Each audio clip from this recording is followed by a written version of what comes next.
एक जंगल के बड़े से पेड़ पर एक कबूतर घोंसला बनाकर बड़े मजे से वहां रहता था। एक दिन वो अपना भोजन व दाना पानी ढूंढने के चक्कर में दूसरी जगह किसी अच्छी फसल वाले खेत में पहुंच गया। वहां उसने खाने पीने की खूब मौज की। उस खुशी में वो उस दिन घर लौटना भी भूल गया और उसके बाद तो वो मजे से वहीं रहने लगा। उसकी जिंदगी बहुत ही अच्छी कटने लगी। यहाँ उसका घोंसला खाली था। एक शाम को एक कोयल खाने की तलाश करती हुई उस पेड़ की डाल पर आ बैठी। अब रात गुजारने के लिए कोयल को एक जगह की जरूरत थी, तो आसपास देखने पर वहां उसे वह घोंसला दिखाई दिया।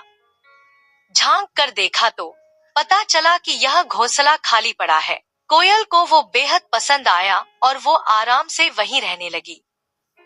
कुछ दिनों बाद वो कबूतर भी नई जगह पर खा पीकर मोटा हो चुका था। अब उसे अपने घोंसले की याद आई, तो उसने फैसला किया कि वह वापस लौट आएगा। आकर उसने देखा कि घोंसले में तो कोयल आराम से बैठी हुई थी। उसने गुस्से से कहा, चोर कहीं की, मैं नहीं था तो तुम मेरे घर में घुस गई। निकलो मेरे घर से। कोयल ने जवाब दिया, ये तुम्हारा घर कैसे हुआ? यह तो मेरा घर है, तुम इसे छोड़ कर चले गए थे। और कुआं, तालाब या पेड़ एक बार छोड़कर कोई जाता है तो अपना हक भी गवा देता है। अब यह मेरा घर है, मैंने इसे संवारा है और आबाद किया है। यह बात सुनकर कबूतर कहने लगा, हमें बहस करने से कुछ हासिल होने वाला नहीं है। चलो किसी ज्ञानी पंडित के पास चलते हैं। वह जिसके हक में फैसला सुनाएगा उसे घर मिल जाएगा। उस पेड़ के पास एक नदी बहती थी।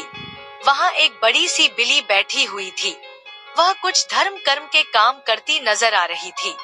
वैसे तो बिल्ली इन दोनों की जन्मजात दुश्मन होती है, लेकिन वहां और कोई भी नहीं था, इसलिए उन दोनों ने उसके पास जाना और उससे न्याय लेना ही उचित समझा।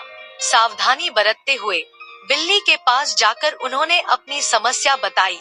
हमने अपनी उलझन बता दी, अब आप ही इसका हल निकालें।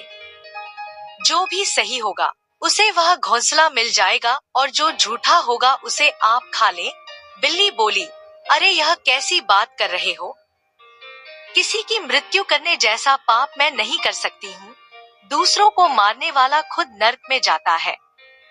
मैं तुम्हें न्याय देने में तो मदद करूंगी, लेकिन झूठे को खाने की बात है तो वह उससे नहीं हो पाएगा। बिल्ली बोली। फिर बिल्ली ने कुछ सोचकर कहा, मैं एक बात तुम लोगों के कानों में कहना चाहती हूँ, जरा मेरे करीब तो आओ। तब कबूतर और कोयल बड़े खुश हो गए कि अब फैसला होकर रहेगा, और दोनों बिल्ली के बिल्कुल करीब बात सुनने के लिए गए। बस फिर क्या था, करीब आए कबूतर को पंजे में दबोचा और कोयल को मुंह से पकड़कर उस चालाक बिल्ली ने दोनों को खा लिया। इस तरह से दोस्तों, बिल्ली ने कबूतर और कोयल का फैसला हमेशा हमेशा के लिए कर दिया।